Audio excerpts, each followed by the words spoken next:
everyone, and welcome back to Local Liberty. We are at episode 11. I'm your host, Brian Saucier, and this is our co-host, Shane Goodrich. We're glad to be back in our new studio. Goodrich Studios International is online. We're working out the kinks, but here we are. Here we are, moving and growing as always. So it is September 4th, 2015. And a quick update for me, just continuing on the homestead. Things are wrapping up in the garden, harvesting most stuff, winding down the tomatoes. Ended up getting some beans after all. Wasn't a total disaster. Wow. But was it in teepee form? no, it was actually the bush beans on the ground. There's bush beans and there's pole beans, and the bush beans did really well. The pole beans are the ones that got wrecked. But we'll get back at it again next year. That's pretty much the way it goes. All my little baby chicks are still growing away, Yippee! so everybody's happy there. So what's new with you, Shane? I'm back in school. So even though I'm busy in school, we're still continuing with Local Liberty. It's going to be as awesome as ever. All right. So what we're going to talk about today is another political, philosophical item that comes in and out of the news all the time. Somebody's always got something to say about it. And that, of course, is minimum wage. And we're going to talk about this from a few different angles. But basically, we want to have a discussion about, what's the economic aspects, what's the economic reality of minimum wage, and what is this something that we should be in favor of? Is it a good thing ultimately? So that's what we're going to dive into. So I got a quick clip here I want to play from of a comedian you've probably heard of, Chris Rock. It's got a lot of good skits, and we're going to play this one for you right now, so I'll give this a check out, just about 20 seconds. Hey, before I started comedy, I used to work at McDonald's making minimum wage. Do you know what it means when somebody pays you minimum wage? You know what your boss was trying to say? It's like, hey, if I could pay you less, I would. But it's against the law. Now, minimum wage used to come up to about $200 a week, and then they would take out $50 in taxes. That's a lot of money if you're only making $200 a week. That's kind of like kicking Monday and Tuesday in the ass, okay? All right, and basically, what is the punchline there? Of course, if minimum wage means if your boss could pay you less, he would, but it's against the law. Yeah, okay, great. That's true. That's only half of it. The other half of what it means is if your boss could offer that job for less money to someone else, they'd take it. So that's the other side of that coin. Now, the first part sounds, somebody's just trying to manipulate you, and thank you for, again, throw us a bone, Mr. Government, thank you for coming and saving us from our big, bad employer who just wants to exploit us. But the reality is, minimum wage is taking away two people's freedom. It's taking away the freedom of somebody who's trying to jump into the job market to get a job at whatever wage they can get in the market, and it's taking away the opportunity for an employer to create whatever kind of job he or she determines is appropriate for his business. So we're gonna that's just the basic setup of what minimum wage means in terms of influencing people's decisions.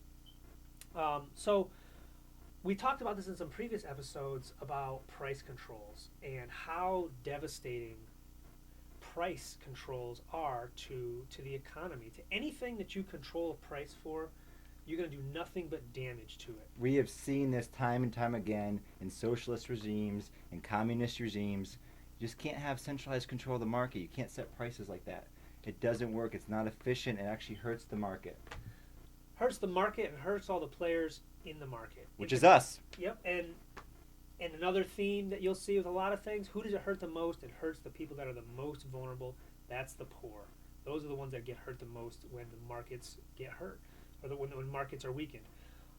So even to back up even further economically, we talked about price control, but what's a price? A price is the meeting point between a consumer and a producer. And when you take the price away from something, it totally throws out of whack the ability for producers and consumers to line things up. The incredibly complex price system that is our global economy that is, any economist who's not a total hack will admit that that is the way to the only way to efficiently allocate resources in a extremely complex system is with prices. And that's, as we discussed before, that's how the Soviet Union was such a basket case, because there was no real prices. Let me give a smaller example. When I was like 15, I played a game called Magic the Gathering. I got this scry. It was like a book, and it told you what everything was worth. And I tried to trade based on what this tome told me. This is the prices. This is how much they're worth. Experts have decided this. Shortly after I started reading this magazine, eBay happened. And now he found out the true value of cards. Some cards were worth a lot more, some a lot less. And because that was a free market, people made decisions about how much they were going to pay for a card, and the cards that got bought more often started costing more. And it was just a much more efficient system and a much more rational system. There's actually some really interesting case studies of the economies that get built inside of video games. And there's been some really cool research that's taken place based on that. So that's a cool example. Another example I have, talking about how price controls just hurt all of us, hurt everybody, in that price controls almost always lead to scarcity. And take the example of a natural disaster. And I forget exactly where this happened, but this is not a made-up example. This is historical. Recently, I want to say it was in the Carolinas, somewhere down south. Had a big hurricane, and what happens when you have these natural disasters? All the normal services get disrupted. Yes. The trucks flowing in, electricity, all the stuff that all the trucks that are driving around at 2 and 3 o'clock in the morning to make our lives work. All that gets thrown into a huge mess, and people. To some various degrees, people are hurting because they can't get the things they need and the things they're used to getting. One of the things that one our obvious most critical needs is to get water. Yes. And what happens during in a natural disaster? Everybody, they clean out the shelves, get your milk and bread and water, and if it's on the shelf in the grocery store and there's a hurricane forecast 12 weeks in advance, clean out the shelves. If there's 3 inches of snow where we live in New England, right. I go to like Walmart. Where's the bread? Right. It disappeared. What? Yeah. So that should give you a little bit of hint about the vulnerability of our food supply, but don't want to sidetrack too much. What you have is, going back to the water, is you create a scenario of extreme scarcity, and what is that? And then you have this sort of this market effect of somebody thinking, hey, I can fill that void. I can take my pickup truck and my box trailer and take all the lawn landscaping equipment, I'll unload all my lawnmowers, and I'm going to drive 500 miles north and buy $2,000 worth of bottled water. Yep. And fill my truck to the brim and my trailer and come home. And what am I going to do? I'm going to be a hero in the town. I'm going to help a whole bunch of desperate people, and I'm going to earn some money. And this has got someone, I'm sure, is now thinking, for all the labor he put into it, this pre-planning. You didn't bother to save. You didn't bother to store food. This gentleman or whoever went all the way to another state, got all this stuff, and now he comes back. Oh no, you're gouging right, us. Exactly. Oh, and this is I'm sure what somebody's thinking when they hear this scenario is, oh, this is some exploitative, evil bastard that's looking out to gouge people. Well, actually, let's look at the other side of that coin. Somebody had the initiative and the forethought to haul their ass 500 miles up to Michigan, where they have plenty of water, and you're sitting at home dying of thirst, and then here comes somebody else to save you. So why would somebody bother to do this if there's no economic incentive? Right, that's the problem. Won't. So that's what a price control gets you. A price control gets you, nobody is going to bother to drive to get you some water or to get you some bread or to get you anything. This is just the basic supply and demand system and work, and a price control throws it all out of whack. Because there's a profit to be had, and people are seeking that profit. And if it's not profitable enough and there's too much work, they're not going to do it. Yep. The hardest jobs, the most difficult ones, they require a lot of work. And if you put price controls on these key jobs, you're going to have a lot of problems. And what are and basically, when you talk about, totally lost my train of thought. Edit that piece out. Okay, so moving on to the next part. Let's dive into what some of these price controls mean to minimum wage, because of course minimum wage is just an example of another price control. Yes. So instead of let's say you make your argument, and what's the typical response? Somebody's not actually going to. They're not going to refute your argument. Instead, they're just going to say a whole bunch of things to you, and this is the typical stuff. Oh, you're just a greedy bastard. You're Right. you're just an exploiter. You're a capitalist. You don't want to pay an extra 50 cents for a cup of coffee. Right. All this nonsense, and of course, none of this is actually going against your argument about why. No, you're just minimum wage is a bad reason. caricaturing your Right. opponent. That's all you're doing. You're not attacking the substance of what he's talking about. And I don't disagree that there may be some people that go, oh, this person's in need, now I can screw him over. I don't doubt there's some of those people out there. But people act like it's everyone. Every single person in big business Right. sometimes, they just rail against. If it's big business, it's bad. Right. So this is what I was kind of mentioning before. Yeah. So, when you say someone's greedy, or we talk about this water example, and we talk about profit, this is a really fundamental concept to understand about economics. When you use the word profit, is we are all profit-seeking creatures. Every single day, every second of every day, every single one of us is a profit seeker. We're self-interested. That's self-interest. It's basically you get out of bed in the morning because it is profitable to you, because you're hungry or because you have to take a leak. Everything we do is profitable. So to say that somebody wants to go and make a profit off of a acute need in the community, it's not a bad thing. He's just like everybody else, maybe just a little more ambitious and with a little more initiative. Okay, so we talked about some of the lame ad hominem attacks that'll be thrown against somebody making an argument against the minimum wage. That's never useful. Making it personal never helps at all. Even if the person you're arguing about actually is kind of a douchebag, kind of an asshole. Say if you're arguing with Hitler, you want to keep about the substance of the argument. You want to talk about what he's talking about, not about the person. It's just more effective that way. That's right. Okay, so what are the two things that minimum wage accomplishes? The first one, and this is the one that is damaging to the poor and the young, is it creates a hurdle. That's the main effect of minimum wage. Is we've now created this very artificial hurdle that if you can't jump over this hurdle, you cannot enter the job market. And the second part is it creates an incentive for employers to seek alternatives to hiring you or to hiring anybody. Basically, they're going to look for automation and look Yes. for some form of capital. That's one of the basics we talked about in the essentials of liberty in economics. That seemed like such a long time ago now, but it wasn't that long ago. People respond to incentives.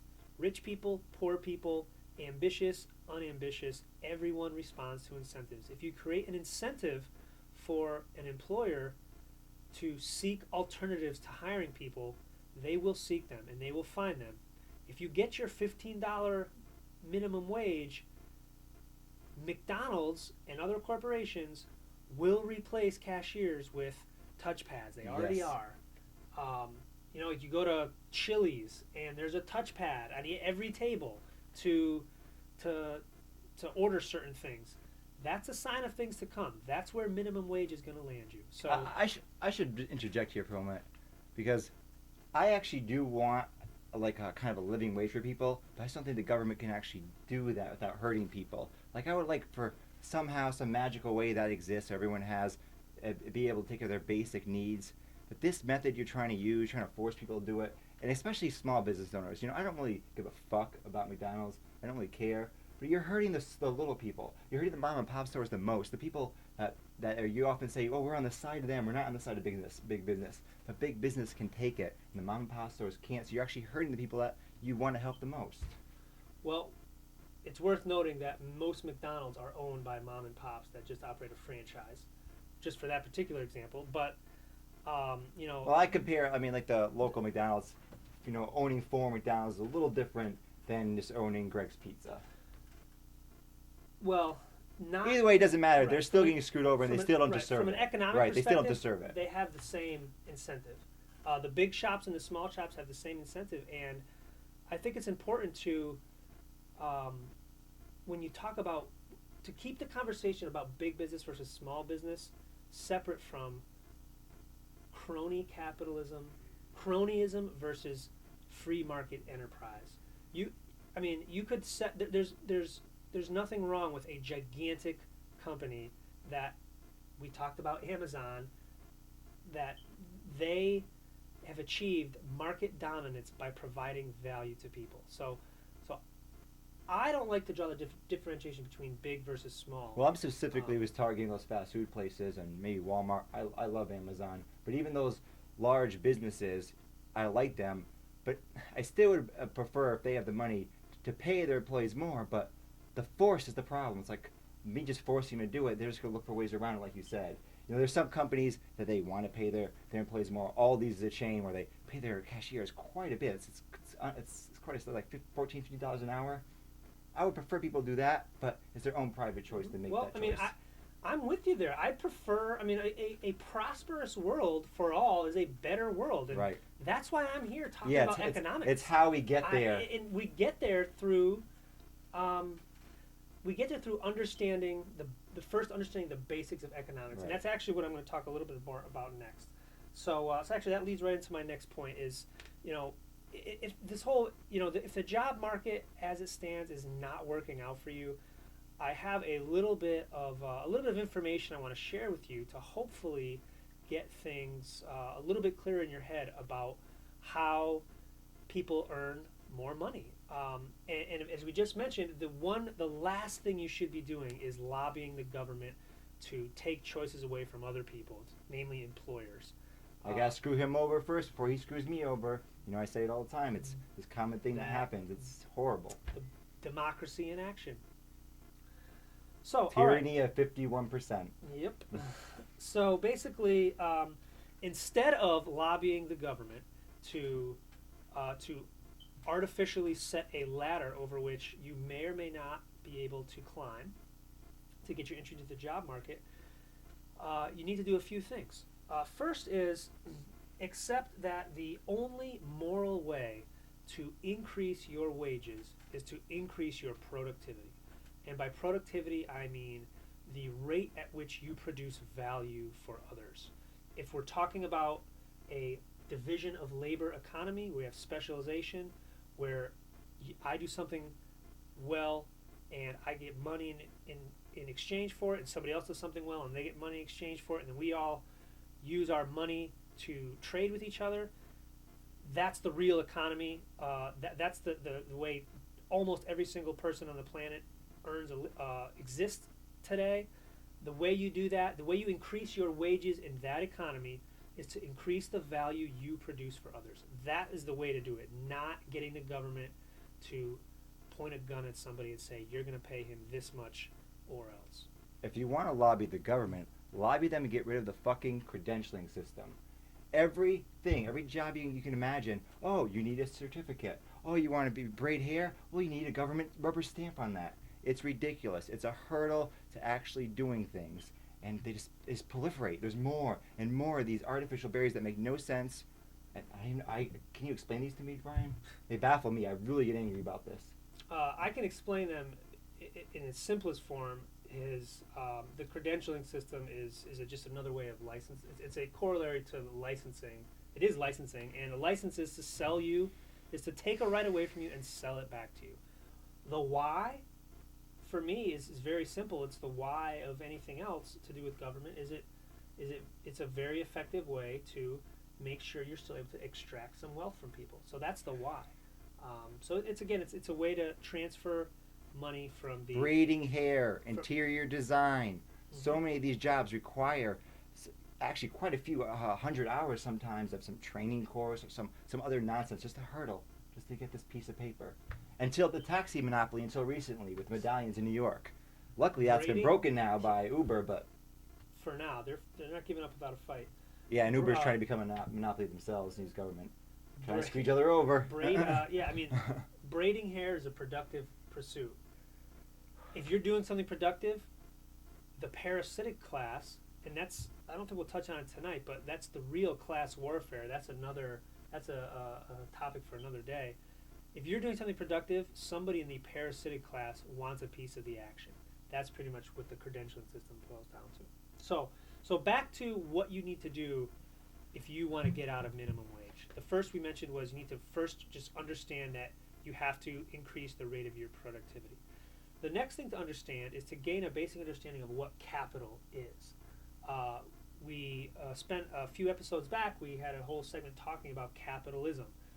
I still think the word has been beat up enough that it's a tough word to have a conversation with some people about. You got to define it first. But the basic idea of capitalism is understand what capital is, and we brought on a wheel hoe. This is an attachment for a wheel hoe. This is the hiller that you can dig little trenches with to plant potatoes and whatever the heck else you want. And so the wheel hoe for me was an investment to increase my productivity. In the strict sense, a capital good is something that's used further back in the production process to produce the final goods that people consume. I don't consume let's say if I was just purely a gardener and I never sold a single thing, you could maybe consider the wheel hoe to be a consumer good, but I'm calling myself a farmer, so I'm saying I'm producing things. So I bought the wheel hoe as a way to increase. You still be producing stuff for yourself. Right, it's true. Yeah. So that in a sense is capital. If you're looking to create a video production business, you're going to buy the pieces of a studio. You're going to buy lights and a backdrop and cameras and all that as the equipment and the machinery, if you will, that allows you to produce your good. So capital in the textbook definition is, and this is the production capital, not money, not financial capital. But talking about capital is the things that allow you to produce more. Is one definition. It's productivity enhancers. That's right. But I'd like to add something right here. That's all good advice, but it's very frustrating that many career paths are completely cut off. Either it's because of credentialing or because certain things are illegal to buy and sell. I mean, there's so many things that the government interferes in that prevents you from getting into a career of your choice or a profitable business that you might want to get into. It's very frustrating. So think about the government in that way. Not that the government can help you in some way. Get rid of the government. Yep. And it'll make things easier. That's right. You kind of got to bob and weave around all the regulation and all the frustration, but and you still get punched in the face anyway. There's still plenty of ways to get it done. But yes, all the bureaucracy, all the red tape, is nothing but an impediment that you have to get over. An immoral impediment. Yes, don't add to the impediment by asking the government to set a price control on wages that you have to overcome. You'll only be hurting yourself. So next thing, after you have a understanding of what capital is, then you need to begin to understand where does capital come from. Like that wheel hoe didn't just appear out of thin air. I think it had been made in Switzerland. Somebody made it. Somebody assembled it in Maine. UPS shipped it down. Whatever. But it comes from somewhere. And not since that it comes from a factory, but even further back, where does capital have its beginning? And I think the best and simplest explanation I've seen of that is a link we're going to provide. It's a cartoon that a man named Irwin Schiff made 30, 40 years ago. And it basically talks about an island economy and talks about a guy that decided not to. The island economy starts off as everybody's in subsistence survival mode. You can catch one fish per day. You have to spend the entire day catching the fish, and that's all you can do with your life every single day. Does this involve coconuts as well? I don't think so. It's a really good. It's actually a long comic. It's like 100 pages, but the really brilliant part is the first 20 pages. It's a great read, so I highly recommend it. But basically, the short gist of it is capital comes from saving. Somebody somewhere has to save. In the sense of saving has several different definitions, but one of them is delaying consumption. going without or underconsumption. So basically, in that island economy where everybody was surviving on one fish per day they had to catch, the way that they started climbing out of that extreme poverty was one guy decided to not eat a fish for a day and instead say, I'm going to spend the day, I'm going to be really hungry today, but I'm going to make a net. And he made a net. It's a cost. That's a cost. Yeah, you can call it a cost. Yeah, but there's lots of ways you can define saving. Sure. But in that sense, he I think uses the word underconsumption. I kind of like think of it as saving is deferring consumption to a later date. So you have so basically what he did was, instead of eating a fish for one day, he went out, he was hungry, and he built a net. And now with his net, he can catch 2 fish a day. He has doubled his productivity. Damn.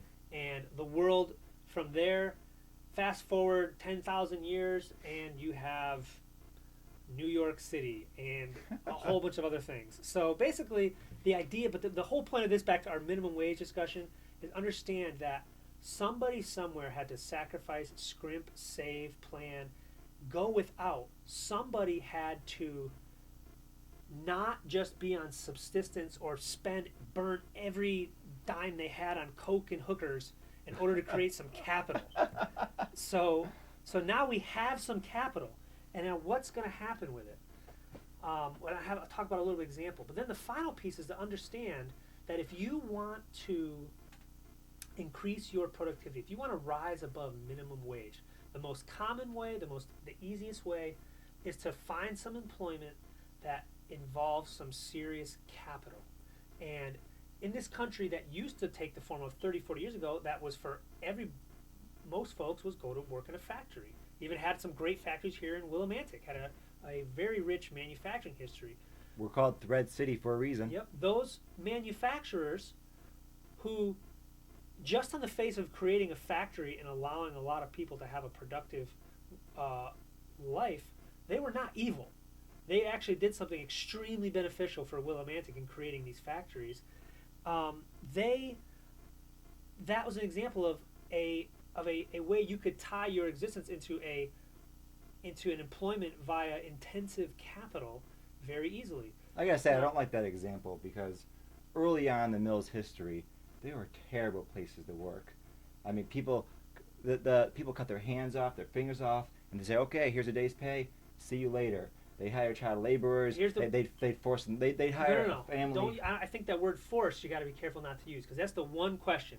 Did the American Thread Company physically or coercively or threateningly drag anybody into their factory? Oh, no, yeah, my mistake. Yes, no, they didn't. They didn't physically threaten to do that to anybody that I'm aware of. Okay, so the one conclusion what that what I'm saying is, I still don't agree with their behavior regardless of that. Just because you offer somebody a choice. Say I said, come into this building, I knew the building was very dangerous. It's your choice. I'd rather just take the step before that. Don't do that. So if I was those factory owners, I knew some of the machines were dangerous and the little kids would lose their hands and their fingers, and this is very, very common.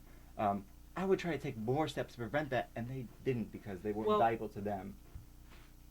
Because it was cheap labor. It was cheap immigrant labor. They could pay them whatever they want. Now, yes, it's their choice, but even if, say, when I take care of my cat, I can do whatever the fuck I want to my cat, but I choose to treat it a certain way. Just like you can choose to treat a homeless person a certain way. You might give him some money or some food, even though he got himself in the situation. It's his fault. So why should I help him or treat him nicely? Let's look at it a different way. You don't give your cat. Let's pretend your cat was in love with caviar, and your cat just was miserable without it. Why don't you give your cat caviar? I might if my cat was in that sense, but I wouldn't get the cat because we can predict generally what we might expect the needs would be for whatever we're taking care of. Like your kids, you can predict there's a general amount of money you need to take care of kids. Say you knew, oh, I'm going to have a kid that's going to take millions of dollars to afford that kid, and then you just had the kid, you couldn't pay for it. Other people might still have sympathy for you, even though you made a stupid decision, just like when those people keep having babies and babies and babies, and it's ridiculous. I still have some sympathy for them anyway. Okay. I don't want to treat them like the lowest common denominator, which sometimes in the early days of the mills, that's how they're treated. So let's look at it a different way. Forget the mills and let's fast forward to Indonesia today. let's say I'm some wealthy business owner, and I take my $100 million and I go to Indonesia and I open up a factory, and the only way I can open up this factory and run it profitably is to, like people were 200 years ago, to not be so interested in the safety mechanisms. And you could tell somebody, say, look, that's a big whirring machine. If you stick your hand in it, it's going to chop it off.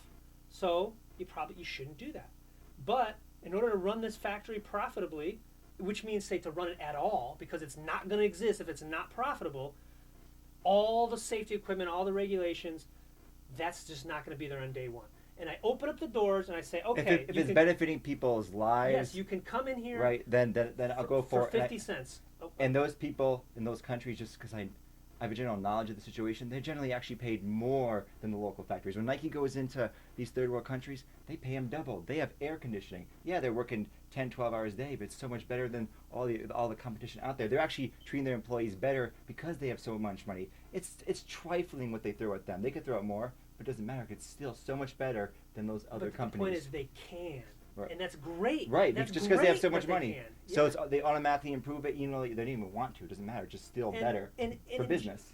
And it is. And generally, employers, and again, this is how a real robust economy helps everyone, especially workers, because if there's 15 factories in Willimantic and they have to, and there's, and this factory needs 15,000 workers, but there's only 14,000 people in Willimantic to work in these, what's going to happen? They're going to compete for each other. Yes. They're going to say, this one is going to pay a better wage, this one's going to have better safety, this one's going to have air conditioning, this one's going to have more time off. And people can voluntarily choose which one works. And that happened actually with the mill stores. So for a long time, the mill stores had essentially a monopoly on the town's consumer goods. But strangely enough, it was local businesses that put them out. As soon as the local businesses started coming in, the mill stores couldn't compete because the local businesses could just focus on that one thing that they're good at. Mm-hmm. The mill stores is this big giant corporation, a lot of red tape, and they actually went out of business. It's very unusual because people think, oh, once they get so big, you can't even go out of business. There's no way now. Like Microsoft, many years ago, like 10 years ago, Microsoft's a huge monopoly. No one can like be in competition with them. But now we have Google, Amazon, all these other businesses. Mm-hmm. So I agree that it's always it's almost always going to get a better result, the free market, just regardless. But still, like say the mills of those times, they didn't give people a break. But when they did give people a break, productivity increased. So we know certain things about how to handle workers that'll actually be better for them. Mm-hmm. So it frustrates me when they don't do that, when they just mistreat people and doesn't even do anything for them. That's what frustrates me. A lot of these businesses, what we're talking about, the mills, they did. Right. I guess it's just an irrational thing because I know there's a better way to treat somebody to get a result out of them, And sometimes these mills at the time, they didn't do that. Just like that 15-minute break. You think, oh, that's 15 minutes they're not going to be working. But actually, we know that short break, whatever you want to say, it re-energizes them. But they're more productive. They get more work done. Right. So, I mean, these are things that employers, and this is not a... Sometimes it's like government. Sometimes these businesses are so big, there's an entrenched bureaucracy, just like government. So things are slow to take change. So that bothers me. When you get so big, it's slow to make change. But there's one crucial difference, is that in a legitimate employment, there is no element of force. The employer opens his doors and says, "Here's the job, here's the wage, take it or leave it." You take it or you leave it. I agree. I don't see how I can force. Yeah. I agree. I don't see how I can force them to do things my way. But that doesn't mean I'm going to like them. Just Understood. Absolutely. No, that's the market competition. If you the firm, you got two firms that produce widgets, and one of them you come to know treats its workers like gold, and one of them treats them like crap. The way you show your dislike, of course, is to not purchase from that company. That's the way you should do it. Yeah.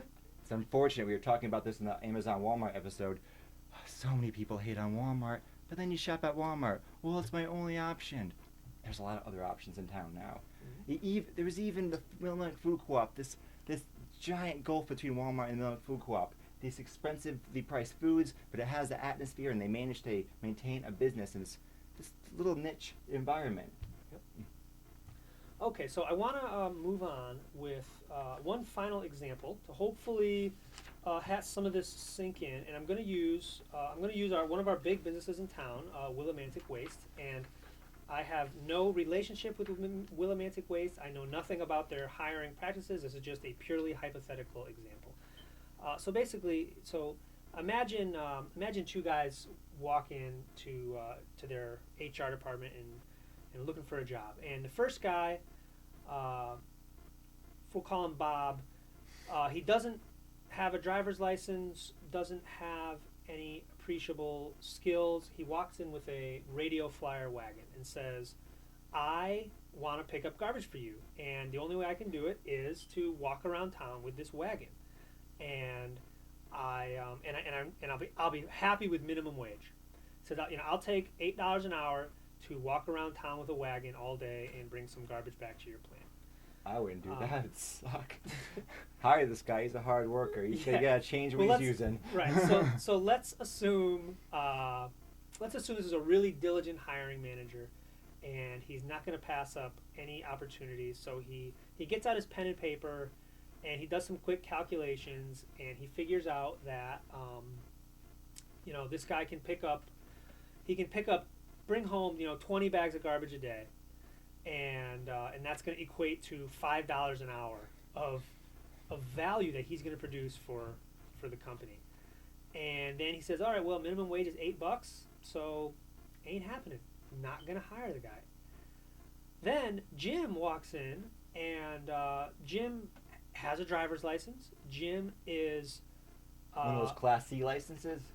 Well, let's say he's got whatever driver's license it takes to operate a big old garbage truck. He's got the credentials from the government, so he's good to go. Right. Well, forget that aside, the credentialing part for a moment. Let's pretend that's not part of the equation. Let's say he's qualified to drive a big old truck. He says, I want $20 an hour. And the hiring manager does his paperwork, looks at his chart, whatever he has to do, and says, yeah, okay, this is great. This guy can pick up 5,000 customers a day with this truck. No brainer. I'm going to earn substantial amount of value. It's profitable for me to hire this guy. So who gets hired? The guy that has the skills to take advantage of the capital, which is this massive truck. Now, so let's say this guy that has, of course, he's sitting in his truck. You say, oh, well, he's not working hard. He's just sitting in a truck all day. That's not part of that doesn't matter. That's irrelevant. What matters is his productivity rate. The guy that was hustling up and down the hills in Willimantic is producing diddly squat for value, so he has no job. He's not employed. The guy that can drive the truck around is producing substantial value for the end customers. A bunch of people want their garbage hauled away, which in turn produces value for the company, which means that they're going to be very happy to pay him a good wage. Anyways, it was difficult because he has the government license. That must have been just brutal. So you're confusing my example, Shane. Let's keep it focused on two things here. One is the productivity and the skills and the capital. So the way I want to close this out, I want to ask, who's taking advantage of who? Jim, was it, that has the skills to drive the truck. Jim is driving around a $500,000 garbage truck. He didn't pay a dime for it. He didn't save anything. He didn't do anything for it. He just shows up, they hand him the keys, and they, good luck, Jim. Don't crash into anything. Bring home the garbage. And then you could have the employer who's, let's say, they're paying him $20 an hour, but Jim is producing $40 an hour of value. The employer's making $20 an hour, and the HR manager's just sitting on the desk. So who's taking advantage of who? You have Jim, who is now using somebody else's savings and capital and ambition to drastically increase his productivity, and then you have the hiring manager that's sitting on his butt or just sitting there all day and not doing a thing. Again, this is just an example, and he's earning an extra $20 an hour. So instead of looking at this as somebody's taking advantage of somebody's exploiting this, how about we just call it for what it is? It's a good old-fashioned voluntary interaction, a win-win arrangement. Yes. That is the free market. It brings together two different parties that only come together when they're both going to win. So that is just another explanation of how you would rise above minimum wage, is to seek employment in ways that is capital intensive. And one last part, just to clarify, capital, you don't have to be on top of the capital. You don't have to be sitting on the factory floor. You don't have to be driving the garbage truck. You could be 500 steps behind that. You could be in the IT consulting industry, supporting the industry, supporting the factories, supporting the enterprises. So you just need to be somewhere involved in a capital intensive economy. That is how you achieve high rates of productivity, and that is how you earn a strong wage. Shane, anything you'd like to add to close out? That's it for me. On this I just topic. wish that all the government barriers were just gone, but they're not. And I can't see them going away anytime soon. I think they're such a massive hurdle. They're not such a hurdle for the middle class. They're certainly not a hurdle for the rich. But again, the people that are hurt most are the poor. Mm-hmm. And the hurdles, I think a lot of these hurdles, a lot of this government overreach, I hope the more people understand about basic economics, this is not difficult to understand, the more they're going to reject this stuff, because they will understand Right. that it's hurting them, not helping them. Yes, get rid of the credentialing system. Don't try to force people to pay them what you think is right. Just leave people alone. Get rid of the minimum wage. All right, folks. You can check us out on Facebook and YouTube at Local Liberty and localliberty.org. And this is Brian Saucier and Shane Goodrich. Click that like button. Thanks for listening, and we'll see you next week.